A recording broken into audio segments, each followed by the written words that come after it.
వీళ్ళ వెనక ఏదో టెర్రరిస్టుల హస్తం ఉన్నట్టు నాకు అనిపించడం లేదు. ఎందుకంటే ఒక్కో కుటుంబం వెనక ఒక్కో ప్రత్యేకమైన చరిత్ర ఉంది. రాజకీయం, క్రిమినలిజం ఈ రెండు కలిసి ఆ 4 కుటుంబాలని నాశనం చేశాయి. ఒక మధ్యతరగతి రైతు కుటుంబానికి చెందినవాడు శివ. వాళ్ళ నాన్న వ్యవసాయం చేస్తూ కల్తీ విత్తనాల వల్ల, కల్తీ పెస్టిసైడ్స్ వల్ల పంటలు పాడై అప్పులు పాలై ఆత్మహత్య చేసుకున్నాడు. దెన్ రఫీ ఇండస్ట్రియల్ ఏరియాలో లేబర్ లీడర్ అబ్దుల్ రెహమాన్ కొడుకు. ఇండస్ట్రియలిస్టులపై పొల్యూషన్కి వ్యతిరేకంగా పోరాడాడు. ఆ పొల్యూషన్ వల్లే క్యాన్సర్ అటాక్ అయి చనిపోయాడు. మన దేశానికి స్వాతంత్రం వచ్చాక పార్టీలు బయటకు వచ్చిన వ్యక్తి శ్రీపురం గోపాలకృష్ణ. స్వాతంత్రం వచ్చాక అధికారంలోకి, పదవుల్లోకి వచ్చిన వాళ్ల చేతుల్లోనే ఆయన ఎన్నో బాధలు పడ్డాడు. ఆయన కొడుకు నరసింహారావు హ్యూమన్ రైట్స్ ఉద్యమంలో ఉండగా 6 ఏళ్ల క్రితం పోలీసులు విచారణ కోసం తీసుకెళ్లారు. ఇంతవరకు ఆయన జాడ తెలీదు. ఆయన కొడుకే అరుణ్. ఇక 4వ వాడు వివేక్. కార్మికుల్లో, రైతుల్లో చైతన్యం తీసుకురావడానికి ఎన్నో చైతన్య గీతాలు రాసేవాడు, పాడేవాడు. వివేక్ వాళ్ళ ఫాదర్. చైతన్య గీతాలు పాడిన ఆయన గొంతు చలనం లేకుండా మూగదైపోయింది. అప్పటిదాకా ఆయన్ని వాడుకున్న విప్లవ పార్టీలు, వాటి నాయకులు ఆయన స్టేజికి పనికిరాడని దూరంగా నెట్టేశారు. పెద్ద పెద్ద పొజిషన్లోకి వచ్చిన నాయకులు ఆస్తులు, అంతస్తులు పెంచుకుంటూ పోతే ఆయన మాత్రం తినడానికి తిండి లేక, ఆత్మహత్య చేసుకోవడానికి ధైర్యం చాలక ఇంట్లోనే పడున్నాడు. ఇలా ఈ సొసైటీ క్రూయాలిటీకి బలైపోయిన వారే ఈ 4. ఆ ఆవేశంలోనే ఇలాంటి ఉద్యమం మొదలుపెట్టడం quite natural. And one more thing sir, ఈ ఎమోషన్ వైరస్లా వ్యాపించే అవకాశం ఉంది. ఈరోజు ఎంక్వైరీకి నేను కాలేజ్కి వెళ్ళినప్పుడు అక్కడ స్టూడెంట్స్ రియాక్షన్ ఏంటో నా కళ్ళారా చూశాను సార్. నిజమే, అసలే ఉడుకు రక్తం. విప్లవాలు, ఆశయాలు ఆ రక్తంలో చేరితే అది లావాలా మండుతుంది, అగ్నిలా రగులుతుంది. అది పెరుమంటగా మారకముందే దాన్ని మనం ఆర్పేయాలి.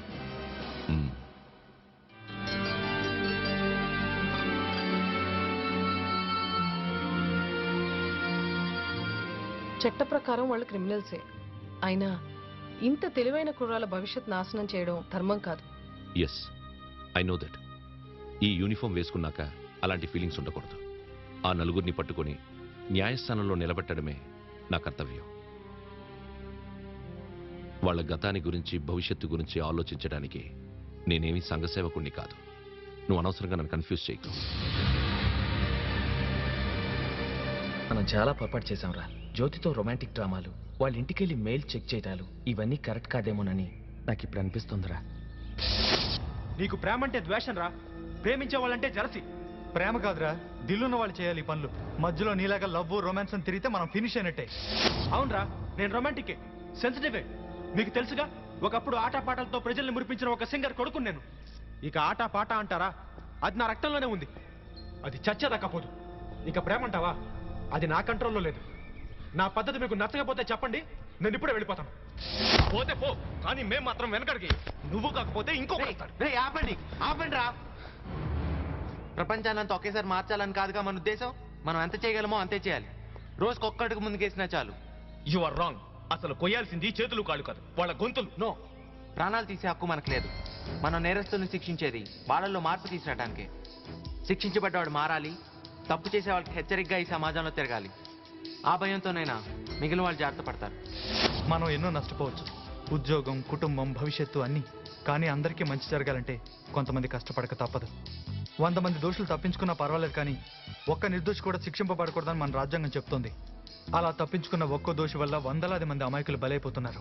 ఆ అమాయకుల కోసం మనలాంటి వాళ్ళు సమిధులైనా పర్వాలేదు, కానీ ఒక్క దోషి కూడా శిక్ష నుంచి తప్పించుకోవడానికి వీల్లేదు. వివేక్, వెళ్ళిపోతానంటున్నాం. మన ఉద్యమం మంచిదని గుర్తించి ఆ ఇన్స్పిరేషన్తో కొంతమంది అయినా ముందుకొస్తే మన లక్ష్యం నెరవేరినట్టే.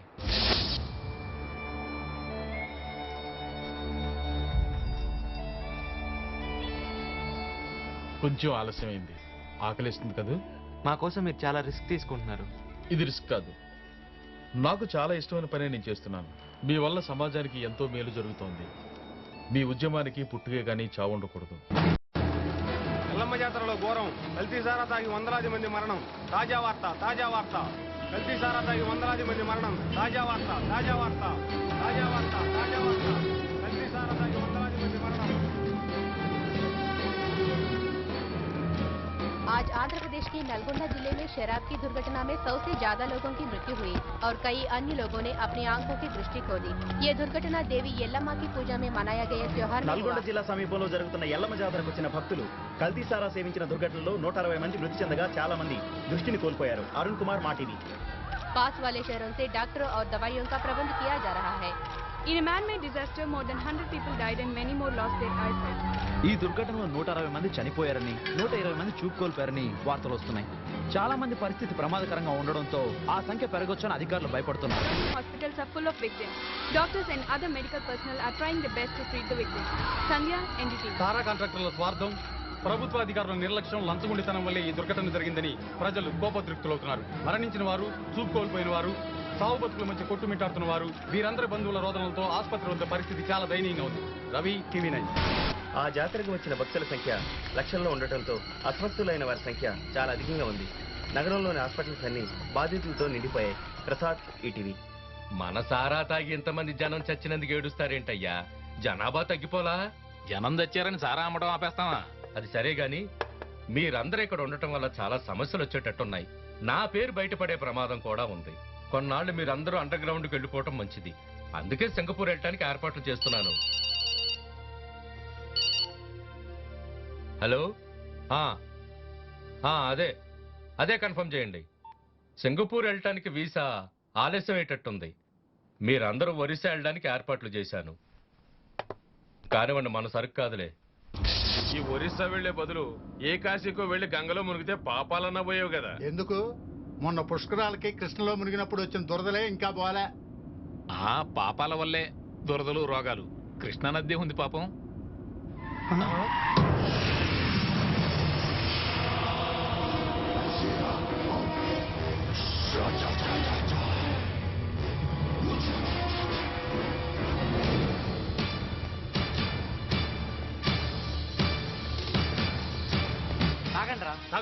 వందలాది మంది అమాయకులు చచ్చిపోవడానికి, గుడ్డివాళ్ళు అవడానికి కారణమైన మీ కల్తీ సారా.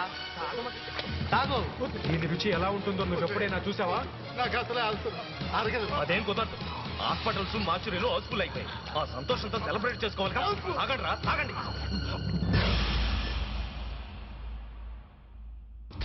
అసలు ఏం జరిగింది? మేము ఒరిస్సా పెడదామని కారులో బయలుదేరాం. వాళ్ళు ఎంతమంది వచ్చారు? మిమ్మల్ని ఎక్కడికి తీసుకెళ్లారు? ఐడియా లేదు సార్.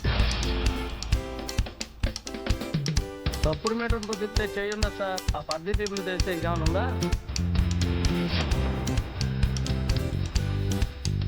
నాలుగు వేదాలే కాదు, ఇట్లాంటి నలుగురు కూడా సమాజానికి అవసరమే.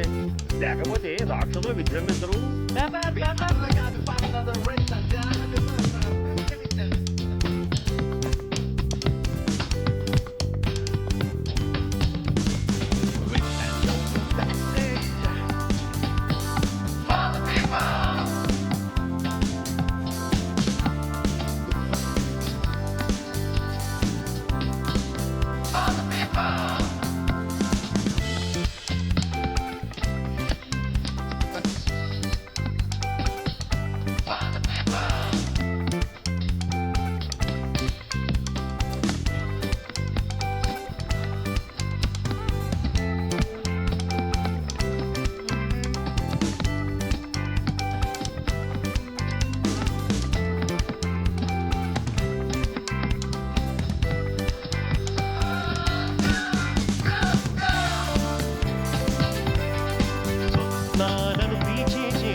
సత్యాలుగా మలిచే చేతలివి, తూర్పు తెలియని ఆశలివి.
మానవం మమతకి చైతస్వరం మా పాదం భవితకి భానురథం మా పయనం ప్రగతికి ధర్మపథం తొలి అడుగేస్తాం.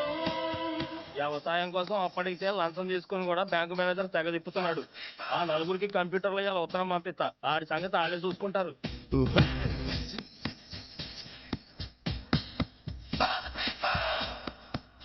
ఆ నలుగురు ఎవరో గాని నువ్వు ఊరేళ్లు చల్లగుండాలా. వాళ్ళట్ట చేతులు నరకబట్టే పతోడు బుద్ధిగా ఉంటున్నాడు.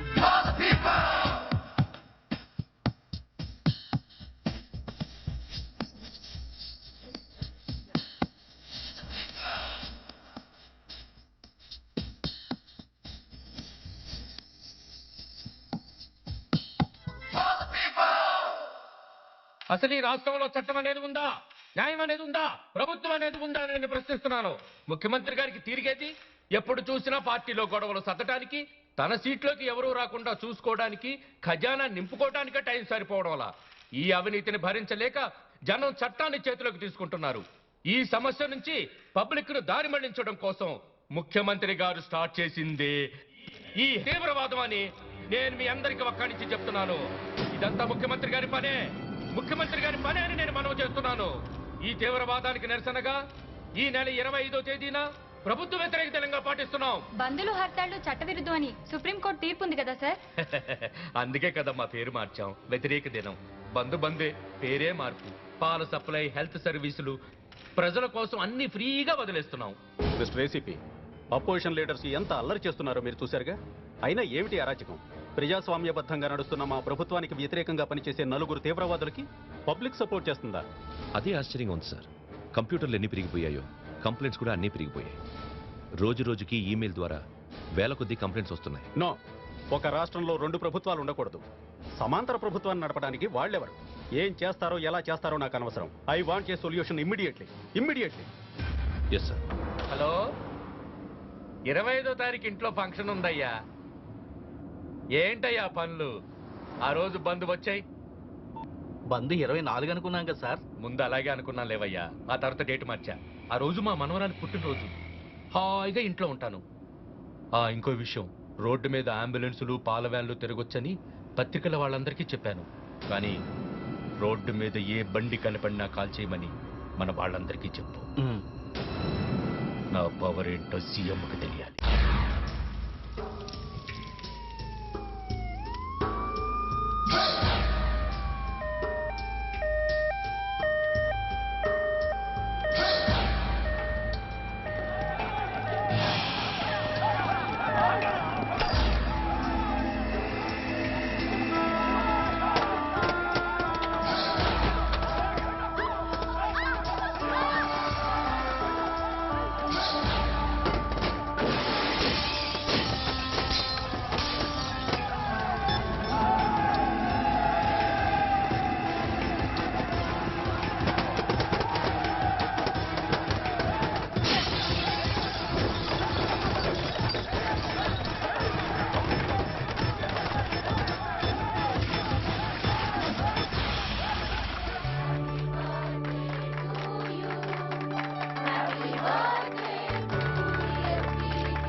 మీరందరూ కలిసి భోజనాలు చేసి వెళ్ళండి. ఎవరు మిస్ కావద్దు.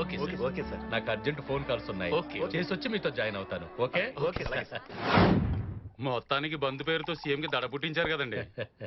రాజకీయం అంటే అదేనయ్యా. మరి బంధు పేరిట ఈ దెబ్బతో సీఎం రాజీనామా అన్నా చెయ్యాలి, లేదా ఫోర్ ద పీపుల్ మీద యాక్షన్ అయినా తీసుకోవాలి. ఏదైనా మన మంచికేనయ్యా.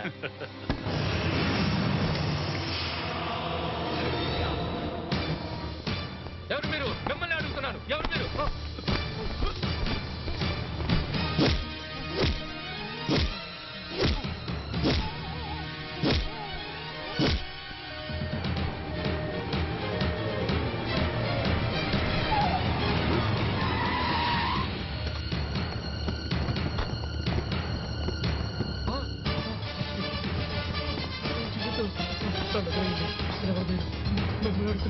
ఎవరు మీరు? ఏ పార్టీ బంద్ చేసినా ప్రజల పరిస్థితి ఇలాగే దారుణంగా ఉంటుంది. మీకు శాంపుల్ చూపించాలనే ఇలా రోడ్డు మీదకి ఇచ్చాం. ఇలాంటి ఎక్స్పీరియన్స్ మీలాంటి నాయకులకి చాలా అవసరం.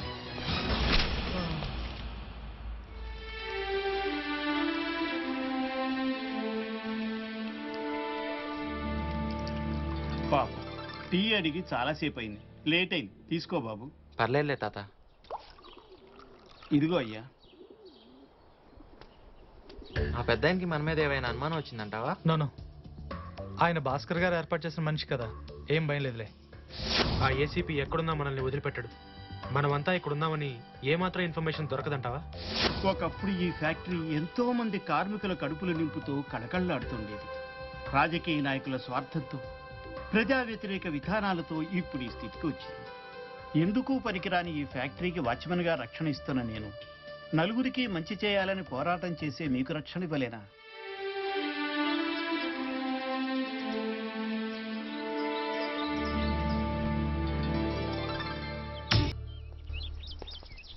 ఏంటి ఆలోచిస్తున్నావు? ఏం లేదురా. ఏం లేదంటాంలోనే ఏదో ఉందని తెలుస్తుంది. గోపి గురించేగా. రే, ఒకసారి జ్యోతిని కలుసుకుని సారీ చెప్పాలని నాకే అనిపిస్తుంది. అలాంటిది నువ్వు ఎంత బాధపడుతున్నావు నేను అర్థం చేసుకోలేనురా. నన్ను మర్చిపోని చెప్పడం కోసమా ఇంత శ్రమపడి దొంగతనంగా వచ్చి కలిసావు? చివరిసారిగా నిన్ను చూడాలనిపించింది. నాకు అనిపించడం లేదు. అనుకుంటే కలుసుకోవడం, వద్దంటే విడిపోవడం ఏంటిది? ఇది నీ నిర్ణయం కాదని నాకు తెలుసు. వివేక్, నువ్వు అనుకునే ఆదర్శాలు, ఆశయాలు శుద్ధ వేస్ట్. మీ భవిష్యత్తు నాశనం కావడం తప్ప ఈ సమాజాన్ని మీరు మార్చలేరు. అయినా తెలివైన వాళ్ళకే ఇలాంటి పిచ్చి పిచ్చి ఆలోచనలు ఎందుకు వస్తాయో? ఇది పిచ్చి కాదు, నమ్మకం. సమాజంలో మంచి మార్పు కోసం మనం కష్టపడి తీరాలి. మనమా? నాకన్నా ఆశయాలు లేవు. కావాలని కష్టాలు కొని తెచ్చుకోవడానికి నేనేం పిచ్చిదాన్ని కాదు. ఉన్నది ఒక్కటే జీవితం, దాన్ని చెడగొట్టుకోవడం నాకిష్టం లేదు. నా జీవితంలో నుండి నువ్వు వెళ్ళిపోతే అప్పుడప్పుడు గుర్తొస్తావు, తరువాత నెమ్మదిగా మర్చిపోతాను. చివరికి నష్టపోయేది నువ్వే. నీకన్నా పెద్ద పెద్ద విప్లవకారులే ఎన్నో ప్రయత్నాలు చేసి ఏం చేయలేక అడ్రస్ లేకుండా పోయారు. అదే నీకు జరిగి ఏదో ఒక రోజు బాధపడతావు. వస్తా. ఇంకెప్పుడు నా కంటికి కనిపించుకో.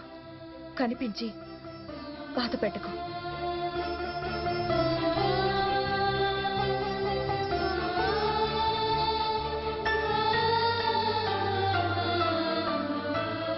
ఎక్కడో ఏదో పొరపాటు జరుగుతోందని నాకు ముందే అనిపించింది. అయినా వివేక్ ఇలాంటి గ్రూప్లో చేరతాడని నేను ఊహించలేదు. అరవింద్ కూడా అంతే. అయినా అతను నన్ను ఎందుకు మోసం చేయాలి? ప్రేమిస్తున్నట్టు ఎందుకు నటించాలి? అలా నటించడానికి అతనికి మనసులా ఒప్పిందో నాకు అర్థం కావట్లేదు. కానీ ఒక్కటి మాత్రం నిజం, నేను ఇప్పటికీ అతన్ని ద్వేషించలేకపోతున్నాను.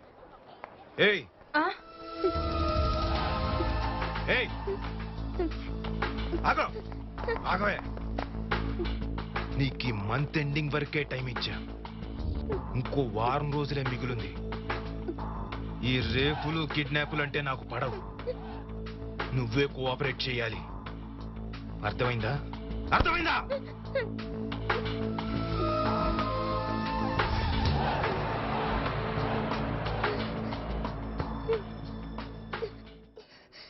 నన్నేం చేయమంటారో చెప్పండి సార్. మేము కాలేజీలో చేరి చదువుకోవడానికా, ఈ టార్చర్లు భరించడానికా? చూడమ్మా, కాలేజ్ అన్నాక ఈ టీజింగ్లు ర్యాగింగ్లు తప్పవు. మీరే సర్దుకుపోవాలి.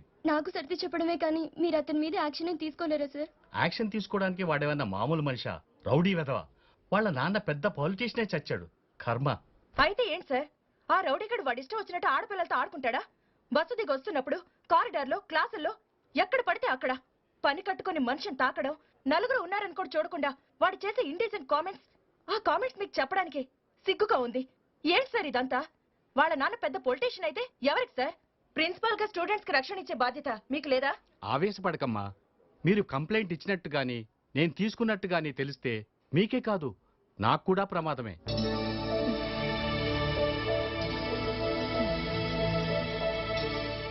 పేరు? సుధా. వయసు ఎంత? 19. బాయ్ ఫ్రెండ్స్ ఉన్నారా? ఏం లేదులే, ఈ మధ్య ఈ న్యూసెన్స్ కేసులు ఎక్కువైపోయాయి. ప్రేమించుకోవడం, గొడవ పడితే పోలీస్ స్టేషన్కి వచ్చి రిపోర్ట్ చేయడం. ఆ బాపతేనా? తన అలాంటిది కాదు ఇన్స్పెక్టర్. పాపం చాలా పేద కుటుంబం. చదువు పూర్తయి ఏదైనా ఉద్యోగం చూసుకొని తనే ఆ కుటుంబాన్ని పోషించాలి. డబ్బు, ఇన్ఫ్లుయెన్స్ ఉన్న ఒక మృగం లాంటి వాడు నిరంతరం హెరాస్ చేస్తుంటే మనశ్శాంతిగా ఎలా చదువుకోగలదు? రిపోర్ట్ చేసినా మా ప్రిన్సిపల్ గారు ఏ యాక్షన్ తీసుకోవడం లేదు. మీ డిపార్ట్మెంట్ తరఫున మీరైనా న్యాయం చేస్తారని, రక్షణ కల్పిస్తారని వచ్చాం. ఇలాంటి కంప్లైంట్స్ తీసుకోవడం మీ డ్యూటీలో భాగం కాదా? అబ్బా పోలీస్ డ్యూటీ గురించి బాగా తెలుసుకుని వచ్చావే. సరే కంప్లైంట్ ఇవ్వండి, ఇన్వెస్టిగేట్ చేస్తాం.